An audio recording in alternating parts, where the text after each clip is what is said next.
TDP మూడో జాబితా release అయింది. టీడీపీలో ఎంతో కాలంగా పనిచేస్తున్నటువంటి సీనియర్లకు ఈ జాబితాలో కూడా నిరాశ మిగిలింది. టీడీపీ ప్రకటించిన 11 అసెంబ్లీ స్థానాల్లో టీడీపీ పెద్దలకు టికెట్లు దక్కలేదు.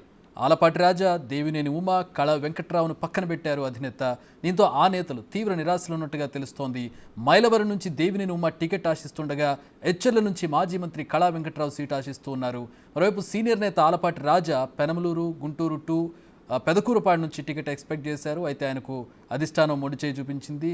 దాంతో ఆయన ఈరోజు సాయంత్రం బహుశా ఆయన కార్యాచరణ ప్రకటించే అవకాశం ఉంది. రైట్, దీనికి సంబంధించి పూర్తి వివరాలు మా ప్రతినిధి మల్లికార్జున్ అడిగి తెలుసుకుందాం. మల్లికార్జున్ జాయిన్ అవుతున్నారు. మల్లికార్జున్, టీడీపీలో సీనియర్ల పరిస్థితి ఏంటంటే మొదటి లిస్ట్ నుంచి కూడా ఇదిగో నెక్స్ట్ లిస్ట్లో ఉంటుంది లేదా ఆ తర్వాత లిస్ట్లో ఉంటుంది అనుకుంటున్నారు. ఎప్పటికప్పుడు వాళ్ళ పేరు కనబడినటువంటి పరిస్థితి. ఆఖరికి దేవినేని ఉమా సోషల్ మీడియా ఆయన ఫాలోవర్స్ కావచ్చు, మరొకరు కావచ్చు, ఏంటి నాకు ఈ విషమ పరీక్ష, నేను హనుమను, మీకు హనుమ లాంటి వాడిని, హనుమకు యుద్ధం ముందేంటి విషమ పరీక్ష అంటూ ఆయన ఫాలోవర్స్ పోస్టులు చేసినటువంటి పరిస్థితి కూడా చూసాం. ఏంటి సీనియర్స్కి ఈ పరిస్థితి టీడీపీలో? ఏంటి నిజంగా సీట్స్ ఇచ్చే పరిస్థితి లేదా? వాళ్ళని బుజ్జగించే పరిస్థితి ఉందా? అసలు వాళ్ళు ఇప్పుడు ఆలపాటి రాజా అయితే వెళ్ళిపోతూ ఉన్నారు, మీరు మిగతా నేతల పరిస్థితి ఏంటి?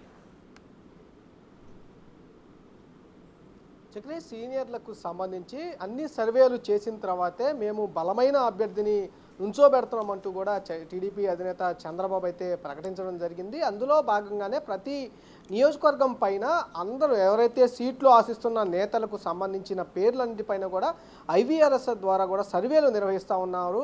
ఎవరికైతే ఐవీఆర్ఎస్ సర్వేల ద్వారాలో పాజిటివ్ రెస్పాన్స్ వస్తుందో, ఎక్కువ శాతం ఓట్ షేరింగ్ లాంటివి వస్తూ ఉన్నాయో వాటిని బేస్ చేసుకొని అభ్యర్థులను కూడా సెలెక్ట్ చేస్తున్న పరిస్థితి కూడా కనిపిస్తూ ఉంది. మనం సీనియర్ల విషయానికి వస్తే కనుక వీళ్ళు ముగ్గురు కూడా మాజీ మంత్రులు. ఇటు ఆలపాటి రాజా కానీ, దేవినేని ఉమా కానీ, అలాగే కళా వెంకట్రావు కానీ ముగ్గురు కూడా సీనియర్ నేతలతో పాటు మాజీ మంత్రులుగా కూడా పనిచేసిన నేతలు. అంతేకాకుండా టీడీపీ ఇంకో వర్షన్ కూడా చెప్తా ఉంది, యువతకు కూడా ఎక్కువ శాతం మేము సీట్లు కేటాయిస్తున్నాం అనే విషయాన్ని కూడా ప్రధానంగా టీడీపీ చెప్తోంది. ఒక విషయం ఏదైతే సర్వేలు బేస్ చేసుకొని టికెట్లు కన్ఫర్మ్ చేస్తూనే మరో పక్క యువత కూడా ప్రోత్సహించే విధంగా మేము శ్రీకారం చుడుతున్నామని టీడీపీ అధినేత చంద్రబాబు ప్రకటిస్తూ ఉన్నారు. ఈ రెండింటిని బేస్ చేసుకొని టికెట్లు ప్రకటన అయితే ఉంటుందని కూడా చెప్పుకోవచ్చు. మైలవరంలో యువత ఎవరున్నారు? మూడు జాబితాల్లో కూడా మనం చూసుకుంటే మైలవరంలో యువత ఎవరున్నారు?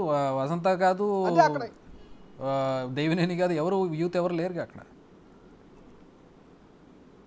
అంటే మొత్తం ఓవరాల్గా ఇప్పటి వరకు ప్రకటించిన సంబంధించిన మొత్తం చూసుకుంటే సీట్లు మొత్తం కూడా యువతకు అధిక ప్రాధాన్యత ఇస్తామని చెప్తా ఉన్నారు. మైలవరం విషయానికి వస్తే కంపల్సరీగా సర్వేని బేస్ చేసుకొని ఇచ్చినట్టుగా కూడా తెలుస్తూ ఉంది. సర్వేలో ఎవరి పేరైతే ఎక్కువ శాతం ఓట్ షేరింగ్ అనేది వాళ్ళకి నమోదవుతూ ఉందో వారికే సీట్లు ఇస్తున్నామని కూడా చెప్పుకోవచ్చు. అంటే యువత కనుక పోటీ పడుతున్న విషయంలో చూసుకుంటే అక్కడ యువతకు ప్రాధాన్యత ఇస్తూ ఉన్నారు. యువత ప్రాధాన్యతతో పాటు ఇటు ఐవీఆర్ఎస్ సర్వేను కూడా ముఖ్యంగా బేస్ చేసుకుంటా ఉన్నారు. ఎందుకంటే 2024 ఎన్నికల్లో కంపల్సరీగా జగన్మోహన్ రెడ్డిని ఓడించి ఈ కూటమి అధికారంలోకి రావాలనే విషయాన్ని కూడా వాళ్ళు పదే చెప్తా ఉన్నారు. ఎక్కడ కూడా ఛాన్స్ తీసుకోకుండా మేము అధికారాన్ని, ప్రభుత్వాన్ని ఏర్పాటు చేయాలని చెప్పి కూడా వాళ్ళు చెబుతున్న పరిస్థితి కనిపిస్తూ ఉంది. అందులో భాగంగానే సీనియర్లు కూడా కాదని ఎవరైతే బలమైన అభ్యర్థి ఉంటా ఉన్నారో ఆ అభ్యర్థినే బరిలోకి దించాలని కూడా పార్టీలు భావిస్తూ ఉన్నాయి. టీడీపీ దానికి సంబంధించిన కసరత్తును కూడా పూర్తి స్థాయిలో 2-3 నెలల నుంచి దాదాపుకి ఈ అభ్యర్థులకు సంబంధించిన కసరత్తును కూడా పూర్తి చేసింది. దానికి సంబంధించి ఇప్పటివరకు 3 జాబితాలను విడుదల చేసింది.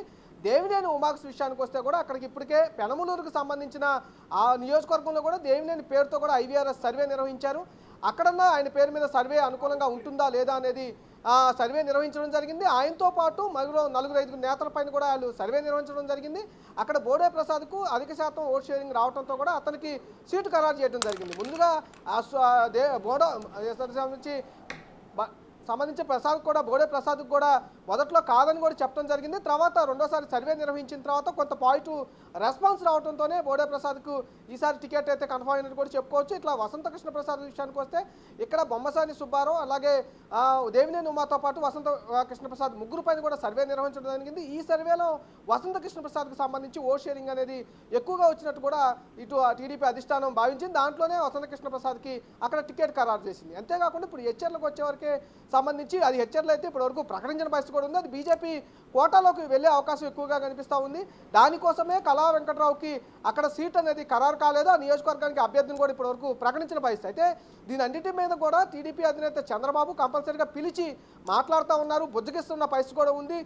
ఇటు ఆలపాటి రాజా విషయానికి వస్తే 2 సార్లు ఆలపాటి రాజాను కూడా పిలిపించడం జరిగింది. చంద్రబాబు మాట్లాడడం జరిగింది. అంటే చంద్రబాబు మాట్లాడే విషయంలో కూడా చాలా బుజ్జగించే పరిమిస్తూ ఉన్నారు. అంతేకాకుండా కొన్ని సంబంధించిన హామీలు కూడా ఇస్తూ ఉన్నారు. ప్రధానంగా మనం సంబంధించిన దేవినేని ఉమా విషయానికి వస్తే ఆయనకి ఎమ్మెల్సీ ఇచ్చి మంత్రి ఇస్తారనే హామీ కూడా ఇచ్చినట్టు కూడా మనకు కొంత సమాచారం ఉంటుంది. ఆలపాటి రాజా విషయానికి వస్తే మటుకి కంపల్సరీగా ఇంకోసారైనా టికెట్ అకామ్ చేస్తామనే హామీ అయితే లభించింది. కానీ ఆయన దాదాపుగా పెనమలూరు నియోజకవర్గం కానీ, అలాగే గుంటూరు 2 కానీ, అలాగే పెదకూరుపాడు విషయంలో 3 సార్లు కూడా ఎక్కడ టికెట్ ఇచ్చినా పోటీ చేస్తానని కూడా ఆయన చెప్పడం జరిగింది. కానీ ఈ 3 నియోజకవర్గాల్లో కూడా ఆయన ఎక్కడా టికెట్ రాని పరిస్థితి అయితే కనిపించింది. దీనికి సంబంధించి ఆయన కార్యకర్తలతో కూడా సమావేశం నిర్వహిస్తూ ఉన్నారు. ఆయన భవిష్యత్ కార్యాచరణ ఎలా ఉండబోతుంది అనేది ఆయన నోటే వినాల్సిన పరిస్థితి కూడా ఉంది. ఎందుకంటే ఆయన టీడీపీకి చాలా సీనియర్ నేత, ఎప్పటి నుంచో టీడీపీకే ఆయన అంటిపెట్టుకొని పనిచేస్తున్న పరిస్థితి కూడా ఉంది. టీడీపీ పార్టీని వీడే పరిస్థితి అయితే ఉండకపోవచ్చు కానీ సహకరిస్తారా లేదా, అక్కడున్న తెనాలి నియోజకవర్గానికి సంబంధించి జనసేన తరపు నుంచి నాదెండ్ల మనోహర్ పోటీ చేస్తూ ఉన్నారు. ఆయనకి సహకరిస్తారా లేదనే విషయం అయితే తెలియాల్సి ఉంది. ఈరోజు సాయంత్రానికి ఆయన ప్రకటించే అవకాశం కూడా కనిపిస్తూ ఉంది. దేవినేని ఉమా కూడా ఈరోజు సాయంత్రం 6 గంటలకి ఆయన ఒక కార్యకర్తలకు సంబంధించిన సమావేశం కూడా నిర్వహించుకోబోతున్నారని కూడా మనకున్న సమాచారం ప్రకారం తెలుస్తూ ఉంది. ఆయన ఆ విషయం అక్కడ ఆ కార్యకర్తలు కూడా ఆయన ఏదైతే విషయాలు ప్రకటించే అవకాశం కనిపిస్తూ ఉంది. ఇప్పటికే దేవినేని ఉమా చంద్రబాబుతో కూడా భేటీ అవడం జరిగింది. చంద్రబాబు కుటుంబ సభ్యుల్లో నేను కూడా ఒకరినట్టు కూడా ఆయన ప్రకటించడం జరిగింది. చంద్రబాబు ఏ నిర్ణయం తీసుకున్నా నేను కంపల్సరీగా సపోర్ట్ చేస్తానంటూ కూడా దేవినేని ప్రకటించడం జరిగింది. ఇటు కళా వెంకట్రావు కూడా చంద్రబాబుతో మీటింగ్ అయిన తర్వాత నేను సంతృప్తికరంగా ఉన్నాను, కంపల్సరీగా చంద్రబాబు ఏ నిర్ణయం తీసుకున్నా నేను మద్దతు ఇస్తానంటూ కూడా కళా వెంకట్రావు ప్రకటించడం జరిగింది. అయితే ముగ్గురు సీనియర్లకు కూడా టికెట్ రాకపోవడం కొత్త వాళ్ళలో అసంతృప్తి అయితే ఉంది. కానీ కంపల్సరీగా పార్టీకి అయితే పనిచేసే అవకాశం కనిపిస్తూ ఉంది. చక్రి.